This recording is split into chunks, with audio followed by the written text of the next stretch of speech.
นั่นโอ้ยหูได้อยู่ได้หาได้ตั้งลายเบิ้งละ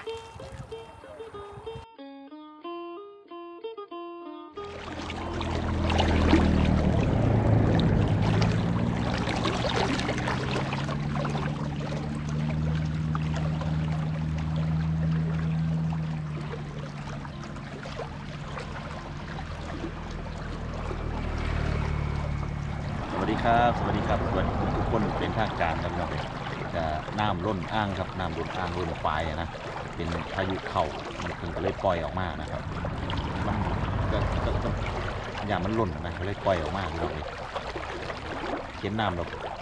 เป็นตันเล่นขนาดพี่น้องเลยน้ำแบบโอ้ถ้ามันเป็นสมัยเด็กน้อยนี่โดดอย่างเดียวละแค่นี้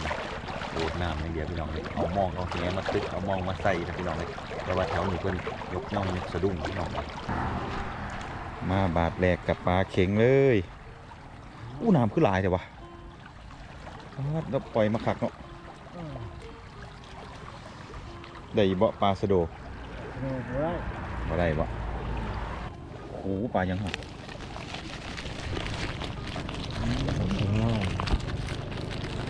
ปลาเข็งน้อยปลาขาวปลากระเดิดปลาคอโอ้ขักจ้ะยังบ่พออยู่จังหน่อยของเมืองแล้วว่าพอได้กินนะพี่น้องเลยมาเบิ่งปลาเข็งปลาซิวหน่อยมื้อนั้นเนาะ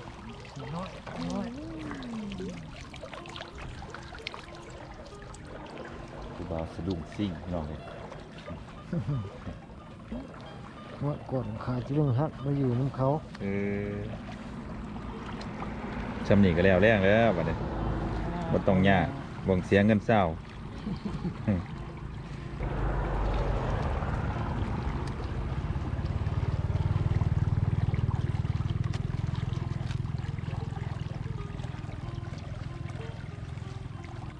น้ำเป็นตะเล่นขนาดเนาะขั้นแต่สมัยเด็กหน่อยโดดได้นี่ตะกี้กันเลยฮะตะกี้กันเลยเล่นดีๆเลยทูเด็กหน่อยคู่มือคือผมมาโดดว่ะเล่นแต่โทรศัพท์เนาะเล่นแต่เกมเล่นแต่โทรศัพท์ไปน้ำใสๆเลยไหลตาดประมาณนี้ออกมาจากคอครับน้ำหนองเจ้าหนองใหญ่น้ำมันออกมาจากหนองเนาะออกมาจากฝายจากอ่างมันล้นมากพี่น้องเลยเขาปล่อยมาปลาบอลมองอยู่ปลาเขานะครับเขากำลังสีตั้งทองนะพอเนาะแม่นบอกเขากำลังตั้งทองกำลังงามเลยสุดยอดครับพี่น้องเป็นภาพบรรยากาศที่สวยงามมากครับสวยงามมากครับเป็นวิถีที่สวยงามครับพี่น้องทางหน้าก็เป็นต้นเขากำลังจะออกห่วงครับสีเขียวๆเขากำลังตั้งทองครับพี่น้องนี่ครับยกพร้อมกันโอ้ยสวยมากปลาหมานประมาณอีกเรื่องนึงครับพี่น้องแต่ว่าบรรยากาศสุดยอดนะครับผู้บ่าวสะดุ้งสิ่งครับกับเบะเป็นมายกย่อยจากสะดุ้งครับพอได้มกพอได้แกงย่ำมือแรงครับพอได้กับเขาเศร้ากับเขาแรงครับถ้ามันได้หน่อยก็กินแรงครับเดียวถ้ามันได้หลายก็กินเขาเศร้าครับกินแบ่งกินเศร้าพร้อมหรือว่าเห็ดปลาแดกไว้ครับก็บ่ได้ซื้อบ่ได้หาพี่น้อง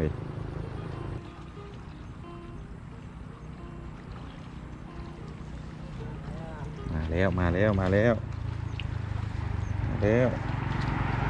โอ้มาแล้ว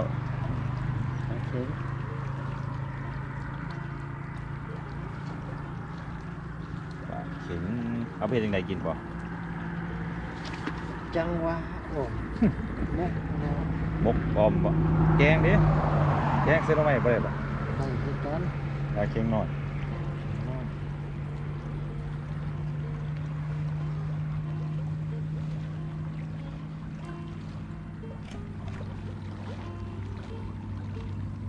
บ่เบิดจักเทือนออกปลาเนาะมาเรื่อยน้ำมาบ่ได้ก็เอาบ่ได้ก็บ่มีเบิดครับห่อน้ำมากินพร้อมบ่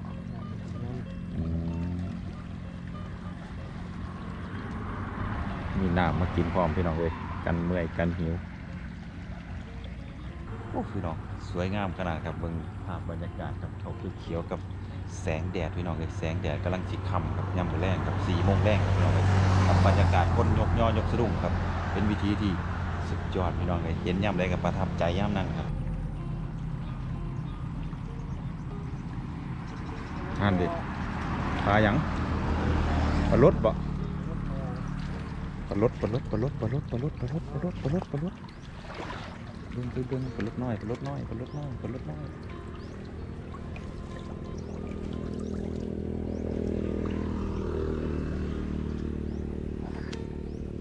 เป็นตะลุดมือเลยพอ เสียว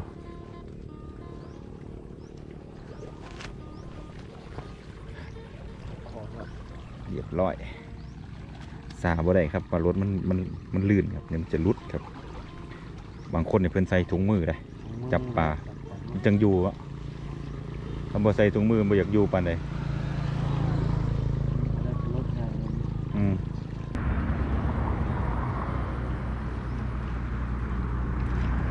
ปลายังวะเตือตาแห้งแท้โอ้ปลาเข็งใหญ่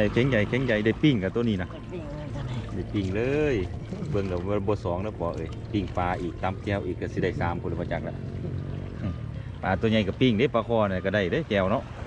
ได้ข้ามนึงก็ได้ปลาคอกับปลาเข็งค่ะเบิ่งแล้วได้3ข้ามพี่น้องเอ้ยปลาหน่อยกับมกล่ะบ่มกกับแกงปลาคอก็เอาไว้แก้วได้ข้ามนึงอีกล่ะพอดีเองว่ะปลาคอกับปลาเข็งเหตุการณ์พี่น้องเลยพอได้อยู่ได้กินครับไปวันนี้เดี๋ยวพี่น้องเลยเดี๋ยวจะพาไปเบิ่งเบะทั้งพุ่นครับเพิ่นได้หลายหรือบ่ครับพี่น้องเลยเพิ่นว่าเพิ่นเพิ่งออกมาคือกันใส่ได้หลายแล้วบ่เต็มของแล้วบ่หักกระมาหนึ่งนี้เอ้ยปลาตะเบียวนึงได้มกเด้ออู้ปลาอย่างครับปลาขี้รามหน่อยนี่เสยพี่น้องเลยใส่มกน้อยนึงแล้วนี่บ่น้อยแล้วกินเบิดเทื่อนก็แล้วนี่ใส่ไผ่ตูใส่ตะไคร้เข้าไปครับแซ่บพี่น้องเลยใส่บักพริกหน่วยเข้าไปแต่แถวนี้เพิ่นเอิ้นบักพริกล้อเพิ่นว่าบักพริกล้อเขาคือเอิ้นพริกล้อเบะพริกล้อติมื้อเช้านี่เชื่อ มื้อเช้านี่บ่ เดี๋ยว เฮ็ดหยังมื้อเช้านี่ก็นอนบ่ตื่นแล้วมื้อเช้านี่ฝนตกให้นอนม่วนบ่มารอบ2กันติคั่นนี่โอ้มักขนาดพี่น้องเอ้ย ระหว่างเที่ยงกว่าเมื่อ-2 -3พุ่นติยังมึงดูโอ้พี่น้องเอ้ยครับบรรยากาศครับขับรถไปดูมากก็ทักทายกันโอ้มานอดีโอ้ยมันได้เก็บบาทละตัว2ตัวเหมือนไข่เนาะเบเนาะพอได้ตื่มกันไปพอได้มกพี่น้องเอ้ยปลาเข็งปลาขาวปลากระเดิดปลาซิ่วน้อยมาสั่นปลารดมาสั่นนะโชคดีก็ได้ปลาคอละปลาโดบ่เห็นมีหรอบ่น้ำลายแล้วมันมีมันฟังคุณน้ำพ่นเปิดน้ำมกก่อนนะแกได้ปลา4ตัวบ่4ตัวคุณมันเบิดหรอบ่โอ้ยจ้างกว่ามันเบิดปวดบ่อนในทุ่งนาจับอยู่ปวดพี่น้องเลยปลาบ่อนในทุ่งนาครับนี่นะครับพี่น้องเลยสุดยอดบรรยากาศครับพี่น้องเลย-2 -3แล้วว่าสั่นเอาปลาไปไว้กับลบมาใหม่พี่น้องเลยมีแห้งกินเขามีแห้งกับลบมาใหม่พี่น้องเลยรอบที่2แล้วพี่น้องเลยเบิ่งแล้วน่าจะฮอดมืดครับ